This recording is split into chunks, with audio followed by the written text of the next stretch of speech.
పశ్చిమాసియాలో కొనసాగుతున్న ఉద్రిక్తతలతో భారత్ సహా ప్రపంచ దేశాలు ఇంధన సంక్షోభాన్ని ఎదుర్కొంటున్నాయి. అయితే ఈ నేపథ్యంలోనే భారత్కు మిత్ర దేశం రష్యా శుభవార్త చెప్పింది. ఇంధన సరఫరాకు సంబంధించి భారత్తో అన్ని ఒప్పందాలను నెరవేర్చుతామని రష్యా విదేశాంగ మంత్రి సెర్గే లావ్రోవ్ ప్రకటించారు. ఇరు దేశాల మధ్య సంబంధాలు స్నేహంపై ఆధారపడి ఉన్నాయని ఆయన తమ దారులు వేరయ్యే పరిస్థితి తలెత్తేది లేదని త్వరలోనే న్యూఢిల్లీకి రానున్న సెర్గే లావ్రోవ్ ఈ ఒక మీడియా సంస్థకి ఇచ్చిన ఇంటర్వ్యూలో మాట్లాడుతూ భారత్ రష్యా సంబంధాల గురించి ప్రస్తావించారు. ఈ సందర్భంగానే భారత ప్రధానమంత్రి నరేంద్ర మోదీపై ప్రశంసల వర్షం కురిపించారు. ప్రపంచం చూసిన శక్తివంతమైన నాయకుల్లో మోదీ ఒకరిని కొనియాడారు.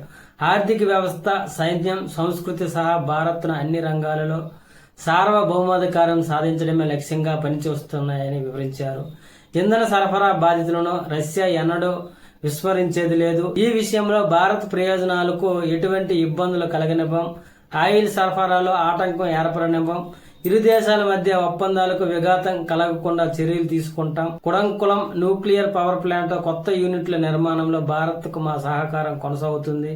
ఆ దేశ అవసరాల దృష్ట్యా చమురులు, సహజ వనరులు, బొగ్గు వంటి సరఫరా చేస్తూనే ఉంటాం. భారత రష్యా బంధాన్ని బలహీనపరిచేందుకు కొందరు చేస్తున్న కుట్రలపై అప్రమత్తంగా ఉండాలి. భారతీయులు రష్యన్ల సోదరులు అనేది సరదా నినాదం మాత్రమే కాదు, మన సంస్కృతిలో అది ఒక భాగం. బాలీవుడ్ సినిమాలు, అలాగే రాజ్ కపూర్ భారత్ టెలివిజన్ సిరీస్లు రష్యాలో ప్రజాదరణ పొందాయి.